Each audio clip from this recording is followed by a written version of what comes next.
Salut à tous et c'est parti pour une nouvelle vidéo. Cette fois-ci, il fait bien chaud aujourd'hui.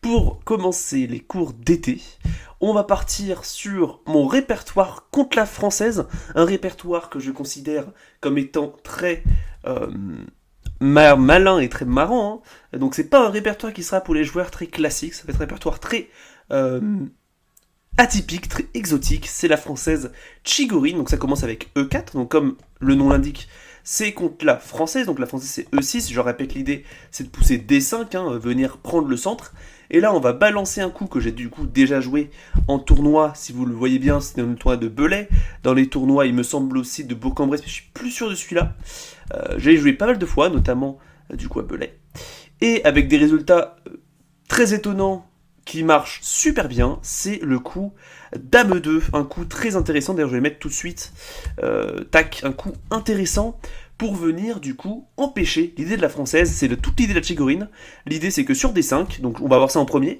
mais les noirs ne peuvent pas jouer leur option de prédilection, donc qu'est-ce qui se passe déjà sur D5 ?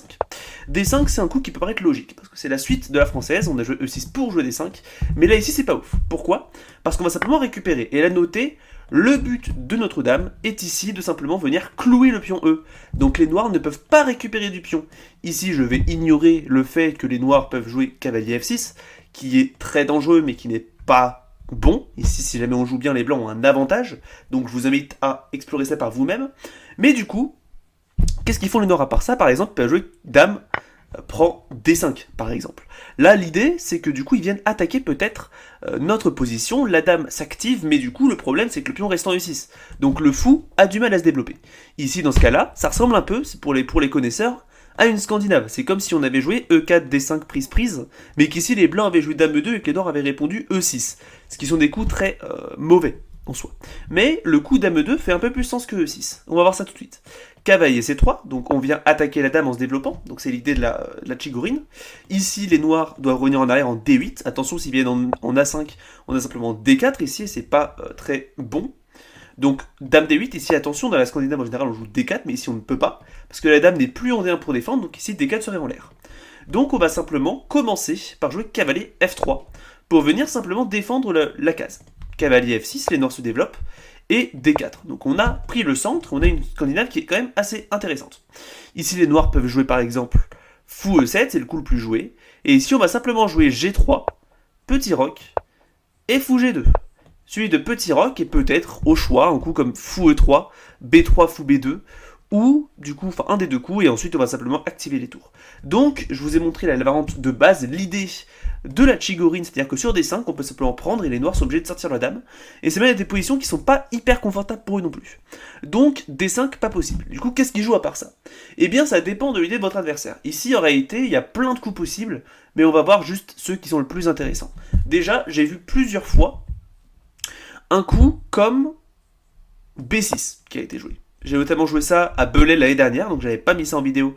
Mais j'avais eu cette partie qui s'était arrêtée très rapidement. Mais du coup, ce qui va se passer, c'est que là, on peut jouer D4. Ici, Fou B7 ne fait pas vraiment sens, c'est défendu. Donc ici, les gens vont plutôt essayer de jouer Fou A6. Et c'est une variante qui peut sembler très gênante. Mais ici, on a simplement C4. Et là, on voit qu'on a réussi à prendre un centre hyper complet grâce à notre coup et à l'approche des noirs qui est plus douteuse. Donc ici, D5 par exemple, eh bien, on a simplement prise. Et là, maintenant, les noirs peuvent pas. Donc ils peuvent pas jouer D5. Donc, par exemple, Fou B4, admettons. Ici, on joue Fou B2, prise, cavalier E7. Et en fait, ce qui va se passer, c'est qu'au bout d'un moment, ils vont jouer D5, mais on pourra simplement, par exemple, jouer Dame 3, avec une position parfaitement logique. Ici, on a tout qui est défendu. Le cavalier et le fou se mêlent à la défense du pion, c'est C4, et du coup, c'est simplement très très bien. On a Petit Roc qui peut arriver, avec Fou D3, Petit Roc. Ou même ici, il y a l'ordinateur qui propose Grand Roc, Roi B1, ou alors H4. Les plans sont divers et variés, mais les blancs ont de toute façon la main, et ce sont eux qui gèrent du coup le jeu. Donc vous êtes très contents si jamais ça se passe comme ça. Ici, il y a deux coups principaux qui permettent de préparer la poussée D5. On verra C5 à la toute fin, c'est une principale, c'est celle qui va nous causer le plus de problèmes. Mais personnellement, le coup qui me pose le plus de problèmes, c'est Fou E7. C'est le coup qui me saoule le plus. Donc du coup, on va commencer par cavalier E7, le coup un peu moins fort. Vous avez notamment vu cette partie dans ma partie contre Jean-Baptiste Lacroix à Belay. Mais c'est un coup qui est parfaitement logique. En réalité, le cavalier veut souvent aller ici pour s'infiltrer sur la case F5. Et ici, il décloue du coup le pion E à long terme pour préparer D5. Ici, on va simplement jouer D4 pour venir simplement prendre le centre. D5, les noirs récupèrent, mais maintenant, un coup qu'on ne peut pas jouer d'habitude dans la française, c'est cavalier F3. Et là, ici, c'est le meilleur coup, parce que du coup, on vient défendre le pion, et la dame défend le pion ici. Et si jamais les noirs prennent, on simplement dame prend, et le cavalier s'est déjà développé, donc il ne veut pas venir nous chasser. C'est là toute la petite nuance apportée par le coup cavalier E7, donc on est très content si ça se passe comme ça. À la place, qu'est-ce qu'ils peuvent faire? C5 n'est pas vraiment jouable, hein. Il y aurait simplement D prend C5, et le fou est déconnecté, ça met des positions spéciales, mais du coup ici la dame défend tout. C'est pas pratique, quoi, il y a cavalier C3 qui arrive, dame B5, etc. C'est pas pratique, donc à la place, qu'est-ce qu'ils font? Par exemple, cavalier BC6, un coup qui peut paraître logique pour essayer d'attaquer un peu plus, mais là maintenant, on a simplement un coup comme C3 par exemple, prise, et ça mène des positions qui sont très très bonnes pour les blancs, et où ils ont l'avantage de développement. Donc, on est très content, ça se passe comme ça. Donc, cavalier E7, pas vraiment dangereux. Hein. Ici, est-ce qu'il y a une autre variante qui semble intéressante à voir? Je ne pense pas vraiment, honnêtement. Ça va pas être très dangereux, globalement. Et si cavalier G6, par exemple, on a simplement peut-être prise. Avec toujours cette même idée, hein, d'ici, il y a simplement cavalier C3, et on a transposé avec G3, fou G2 qui arrive. Donc, cavalier E7, pas intéressant. À la place, qu'est-ce qu'ils peuvent faire? Fou E7. Fou E7, c'est, comme j'ai dit, le coup qui me semble le plus gênant, parce que là, du coup, ils ne committent pas, j'ai envie de dire, ils ne mettent pas le cavalier sur une case qui est connue dès le début, donc il pourrait peut-être jouer cavalier F6 dans le futur, et il décloue le pion. Donc ici, le coup que je conseille, c'est simplement un petit coup de... Allez, de D4. D4, c'est des coups qui semblent plus logiques. D5, E5, C5, et ici, attention, le coup qu'il faut connaître, c'est Dame G4. Pour venir attaquer le pion, forcer une réaction, ici ils n'ont pas le temps de récupérer, sinon ils perdent la tour, donc ici, le coup qui semble le plus logique, hein, je vais mettre les coups vraiment qui semblent le plus logique pour les blancs. Ici, attention, si je joue fou F8, ils ont simplement perdu un tempo et on joue C3. Hein. On a une française d'avance un peu traficotée, mais qui est quand même très bonne pour nous. Donc ici, deux coups semblent logiques. G6 semble un peu médiocre. Hein. Ici, il y aurait simplement un coup comme prise pour récupérer. Et prise et cavalier F3 par exemple, avec dame A4 qui peut très vite arriver, ou dame G3, bref, c'est des positions qui sont parfaitement logiques et parfaitement normales. Fou D3, petit roc qui arrive, c'est très logique. Donc G6, pas ouf.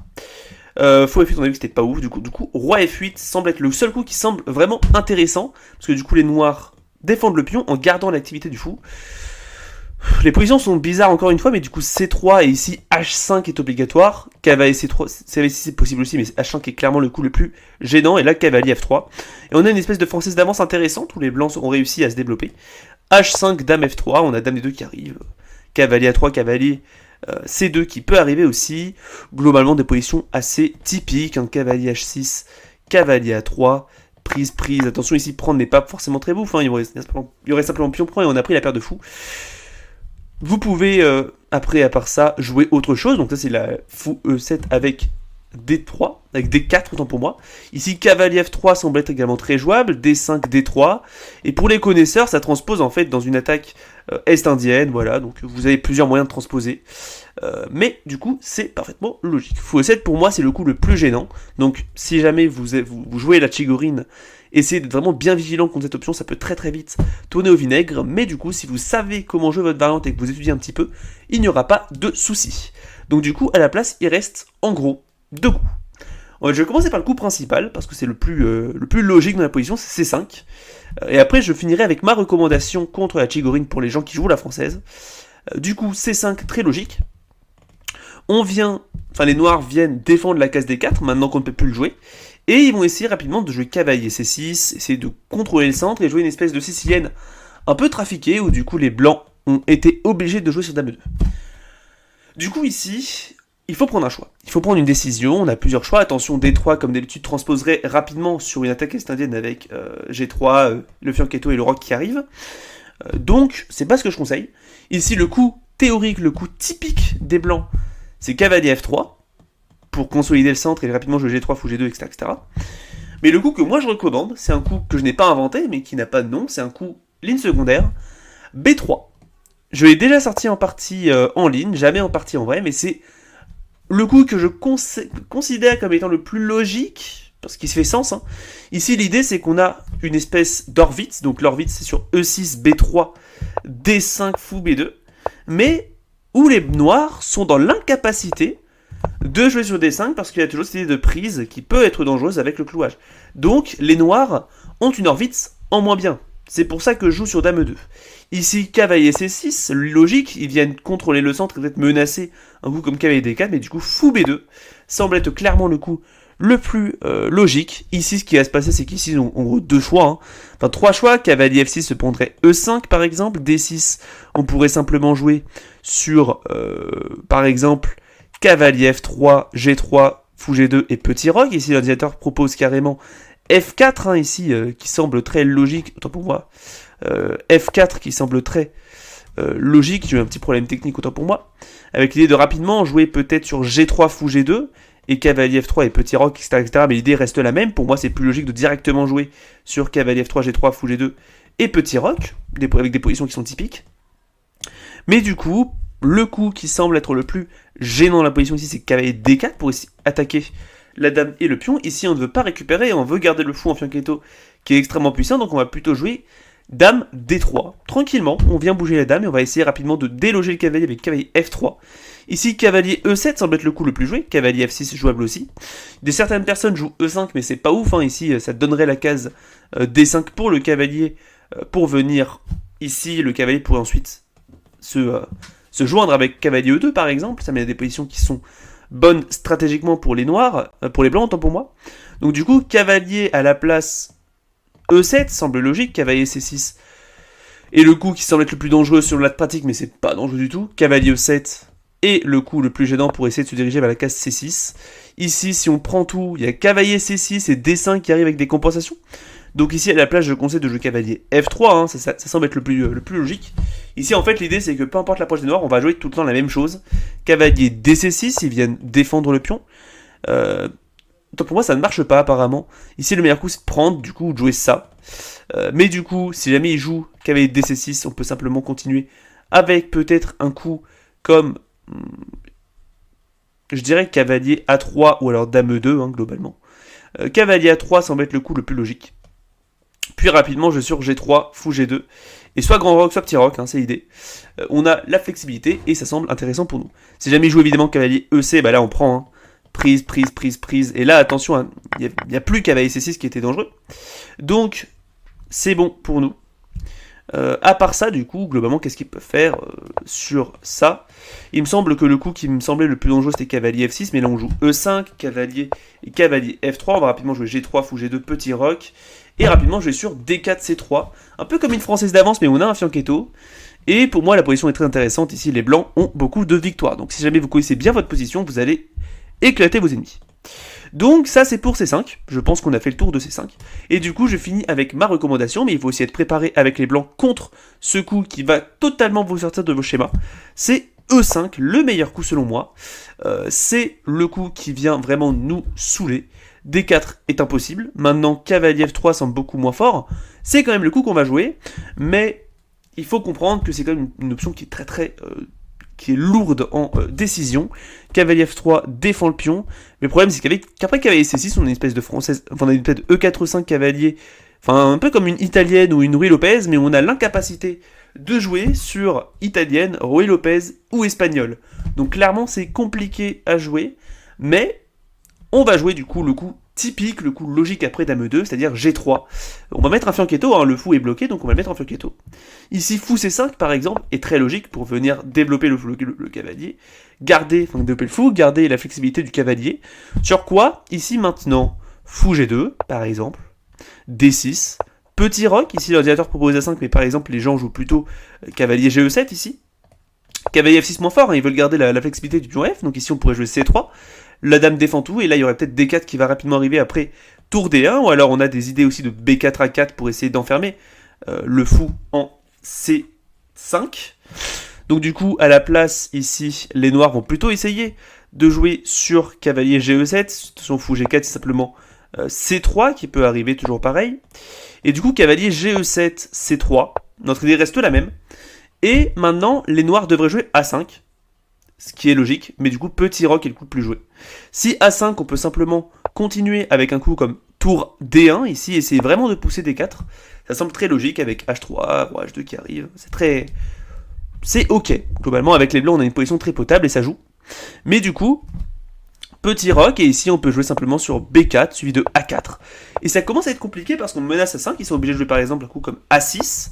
Et là maintenant, on peut rapidement jouer sur cavalier A3, cavalier C4 qui peut arriver, fou B2, D3, cavalier C2 aussi peut arriver. Et la position qu'on obtient est très bizarre, elle est très exotique, hein, on n'a pas l'habitude d'avoir une position comme ça. Mais les blancs s'en sortent vachement bien ici, pour vous dire, l'ordinateur donne plus 0,4. Pour moi, c'est des positions que j'ai déjà jouées avec des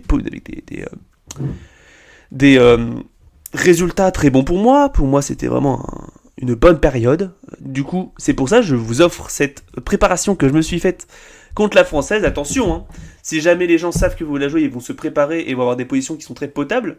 Donc c'est une arme que je conseille surtout pour les parties rapides ou blitz, parce que du coup en partie lente ça peut être un peu douteux. Mais c'est quand même vachement intéressant hein, pour moi d'avoir cette approche. Mais du coup, j'espère que cette vidéo vous a plu. J'espère que la française Chigorin vous a plu et que vous allez pouvoir gagner avec. N'hésitez pas à me donner des suggestions d'ouverture à analyser dans les commentaires, à liker, à vous abonner. Et du coup, je vous dis à bientôt pour une prochaine vidéo. Et voilà, j'espère que ça vous a plu. C'était Dragon Alpin. Tchuss.